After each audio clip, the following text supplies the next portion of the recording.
अखंडमंडलाकारं व्याप्तं येन चराचरं तत्पदं दर्शितं येन तस्मै श्रीगुरवे नमः। अज्ञानतिमिरान्धस्य ज्ञानाञ्जनं शलाकया चक्षुरुन्मिलितं येन तस्मै श्रीगुरवे नमः। गुरुर्ब्रह्मा गुरुर्विष्णु गुरुर्देवो महेश्वर गुरुर्साक्षात् परब्रह्म तस्मै श्रीगुरवे नमः। So now I'm going to take the Bhagavad Gita and go into one of the chapters which described what is known as Dhyana Yoga, the yoga of meditation. Now what more authentic material can we get than the Gita on this matter? So I'm going to do that. Can somebody hand over the Gita to me?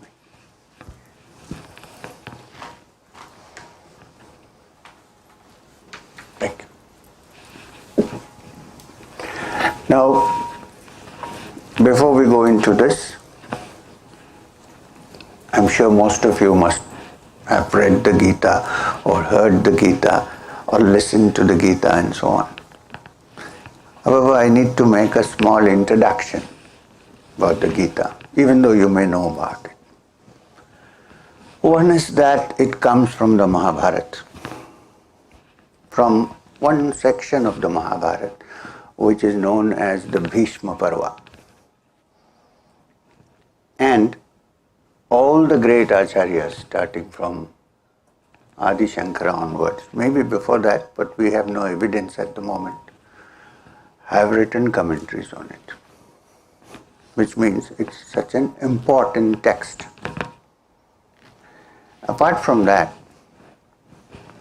the introduction to the Gita itself, which is called the Dhyana Shlokas, describe the Gita as the simplification of the profound truths of the Upanishads, put in understandable language for you and me, on the ground. So, it's difficult to read something like the Brahma Sutra, which starts with Atato Brahma Jijnasa, this is the study of the Brahman, and so on. Here I am looking for how to keep my family together, how to earn my living. Brahma, to understand the Supreme. It's not easy. There are some who can, maybe.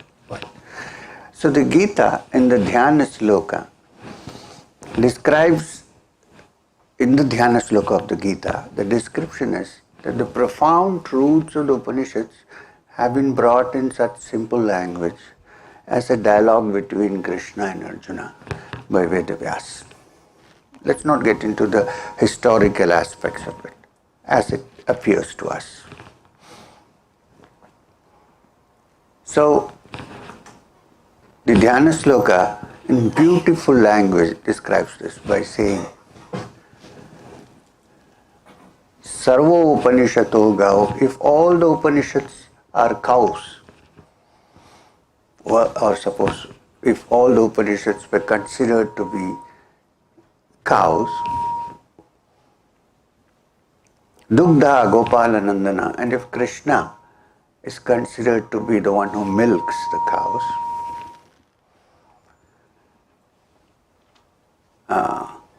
Partho Vatsa, if Arjuna, Partha, is considered to be the calf, C-A-L-F.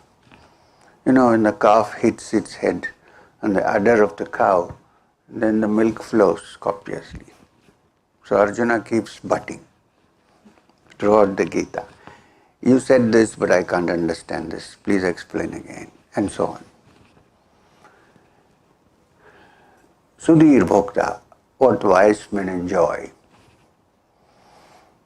Dugdam Gita Amritam Mahat. This is the nectar of the Gita. This is the description given. So it is the Upanishads milked and offered in its essence in simple language. This is the Gita. Now, as I mentioned the other day, Gitam also means a song, a music. They are called Bhagavad Gita, song of the Lord. Gitam means a song, music. Why? Because The truth that is being examined in the Bhagavad Gita is not something that can be learned through strict cerebral prose. You know how music is different from prose. If I say, I love you, and if you sing it, there's a difference, right? Otherwise, all the Bollywood music would be shut up. So, poetry and music go closer to that reality, which cannot be put in the kind of purely cerebral prose. That's the importance of it. So you should listen to the music rather than just the words. Go between the lines. This is very important. And Krishna, since Krishna is considered to be the teacher, the Gita is the only place where Krishna becomes the teacher, Jagat Guru. Everywhere else he is doing other things. He is driving Arjuna's chariot. He is playing the flute and makes the gopis forget everything else, and so on in Vrindavan. So playing the flute is important. What is flute? Music. And does music have any language? Forget the lyrics. Music has no language. It's language that helps us but also divides us. You always find linguistic groups trying to stick together. Right? So language, while it's constructive, is also divisive in some way. Music is not. If you listen to music, forget the words. Everybody enjoys it universally.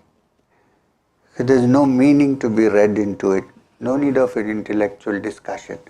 You're enjoying it because you're going beyond words. Therefore, the Bhagavad Gita is the Bhagavad Gita, the song of the Lord. That's what we should note. Not get into the nitty-gritty of, what did it mean this? The great Acharya Shankara, who wrote, well, there are many other Acharyas also, please remember, Ramanujacharya, Madhvacharya, Vallabha and so on. But the great Acharya Shankara, after writing all these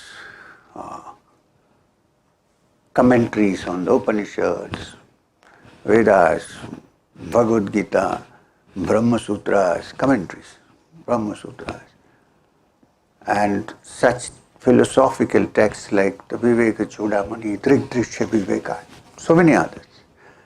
I don't know how he found time in this so many years when he was walking all the time.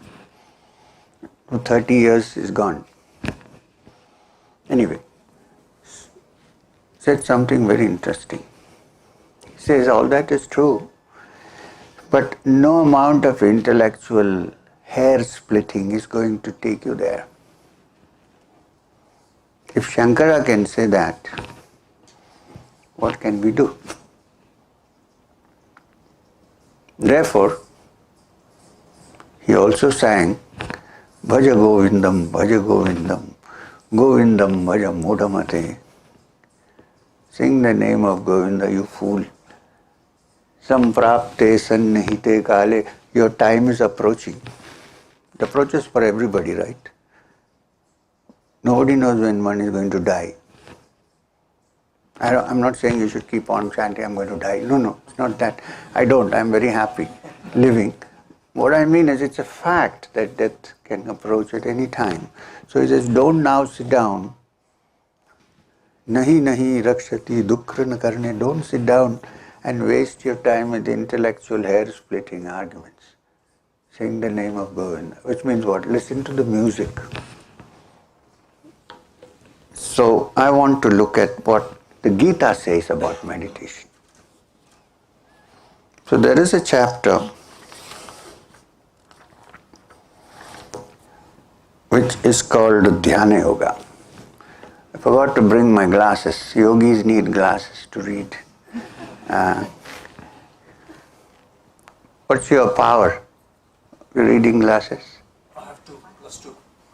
That's too much for me. I just started using them a year or two.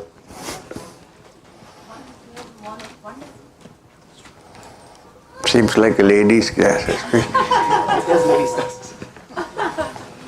This is also too powerful for me. Any 1.5? Can you try this? Yes, please. I don't know what I am. That's a universal problem. We don't know who we are. Oh my God. These are all...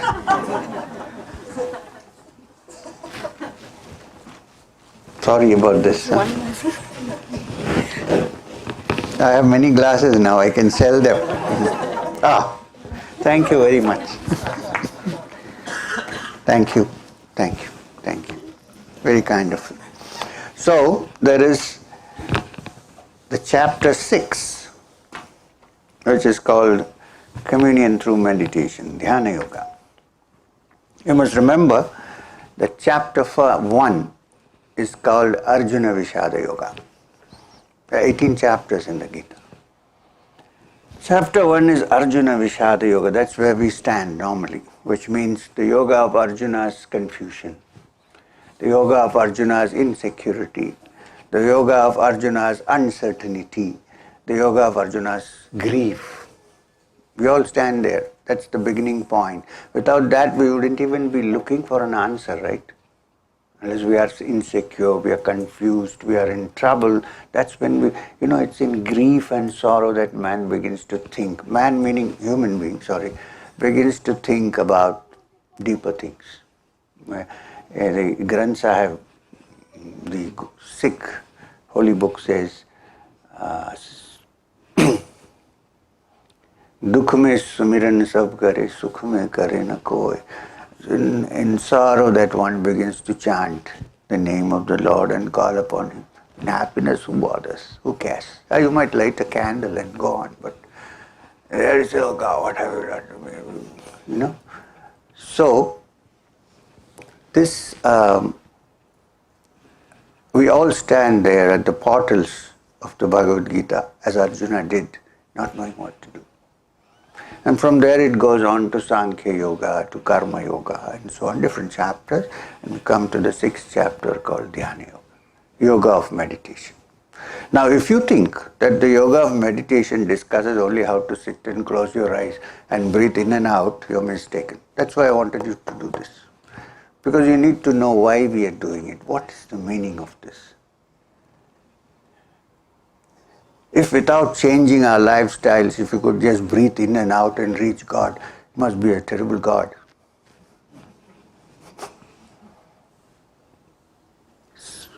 Kriya Yoga is my parampara. So I defend Kriya, but what I'm trying to say is there are other factors involved. And this is the discussion in this chapter. So I start from the first sloka. And here the first sloka is Sri Bhagavan Vacha. So says Bhagavan, so says Krishna. Should we do the Sanskrit or just do the translation? It's going to take time. I love the Sanskrit, but okay. So the first sloka is Sri Bhagavan Vacha. Anashrita karma phalam karyam karma karotiya sa sannyasi cha yogi chana niragnir na cha kriyaha.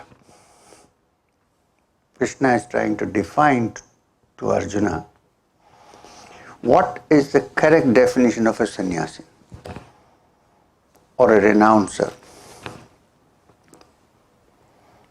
Does it depend on the robes or on the hairstyle? No. Not me, this Krishna in the Gita, please. So, he says, it is the man who performs his duties, not gives up his duties, who performs his duties without depending on the fruits, that deserves to be called a sannyasi and a yogi, not one who keeps no fire or avoids work, especially meant for people who are so lazy, They don't want to do anything. As I have given up everything. Why? Because I am very spiritual. May not be. Everybody may not be so. I am just saying. Krishna says, now what is the meaning of one who does not keep the fire or who renounces all work? It means in ancient times, all householders are supposed to light every day a fire. The homa, the yajna of fire. It's a ritual of fire. When you keep the fire, which means you are a householder. You are with your family. It also means keeping the fire of inquiry burning always, eternally. So if the fire of inquiry stops burning, then how do we move? It's over. No way out. So what Krishna is trying to say here is don't think that a person who has given up or renounced is one who has stopped all work or has stopped doing what is necessary in daily life and has given up his duties. You must have heard of the great Yogi Lahiri Mahashaya. Please, I have nothing against sanyasin, sir. It's a great thing, of course. But few people can do it. And the Gita is meant for all. You must have, I don't know if you have heard of a great yogi called Shyamacharan Lahiri Mahashaya, who used to live in Banaras, but was from Bengal. One of his disciples went to him. He was actually very close to him. Some people think that there is only one lineage from Lahiri Mahashaya. That's not true. In fact, Lahiri Mahashaya's closest and the most advanced disciple was a person called Panchanan Bhattacharya, who used to live in Devghar, which is now in Jharkhand. So he went to him.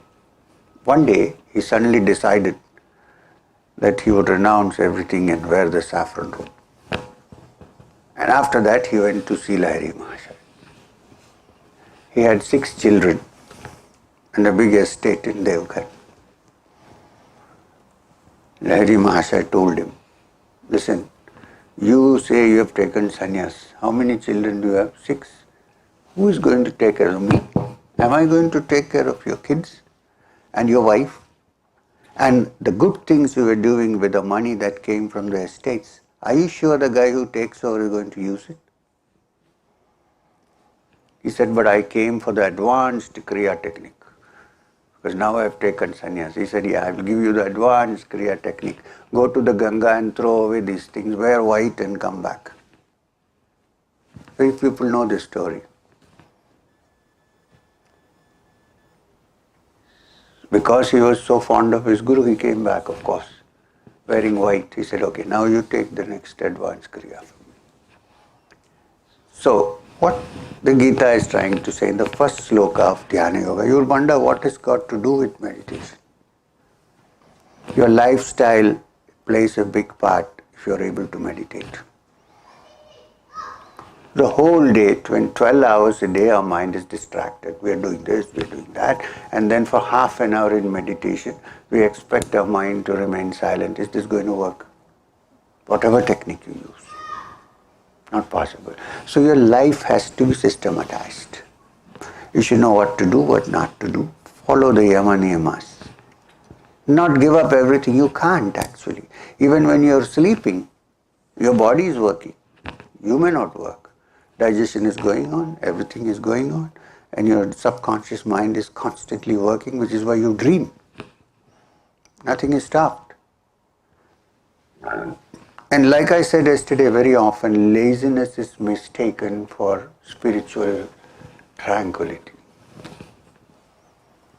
You know, Swami Vivekananda, in the 39 years of his existence, or 41, I don't know, did work which 100 people could not have done in 1,000 years. Difference, of course, is that he was not working for himself, working for others. That's there, of course. So it's not, what they're trying to say is not giving up work that is important, but that giving up the selfishness and the motive to reap benefits only for yourself and not for others. So if you can work doing good to others, please continue to work. If you need to work to look after your family, please continue to work. Be responsible and keep the fire burning, which means the fire in the kitchen. Nowadays you don't need firewood, it's only gas. But you need to pay the bill for the gas, right? Who pays the bill? Keep it on. Plus, keep the fire of earning for the Supreme alive. Don't let it go off at any point. Don't say, now I've achieved, I don't have to do anything. Why? Everything is Brahman. Yeah? Really? Maybe true in the Brahma Sutras, but really? If everything is Brahman, why do we start crying when something terrible happens to us? So, what the Gita is trying to remind you, not to deny that everything is Brahman, it's a different question, but to be on your feet, to live in reality, to be on the ground, down to earth, and then start from there. So, a sannyasin, according to this verse, is one who doesn't stop working but is not worried about the fruits of his actions. That's called nishkama karma. Of course, that doesn't mean you shouldn't have an aim. You should. Without an aim, you can't do any work. But if it comes or it does not come, be cool about it. It may not happen. So what? There are so many other things you can do. Use all your failures as stepping stones. Learn from experience and move forward. If one lives in this world this way, then the mind becomes conducive to meditation. Otherwise, how will you meditate? Oh, I invested this much money on this particular project and it's going to fail. How do I meditate? Failure is constantly in my head. I cannot meditate. Or, I invested so much money, now I have made 10 billion. Can you meditate? No, your mind is too excited. So, not to get too concerned about the fruit, but to do your work properly, truthfully, in the right way. This is karma yoga, and this is also stressed in Dhyana Yoga. So Gita is a practical philosophy. It's not an otherworldly philosophy. Please understand this. Arjuna wants to give up the battle and go back. And Krishna says, take up your bow. What happened to you? I thought you were a good fellow, till now you're behaving like an idiot.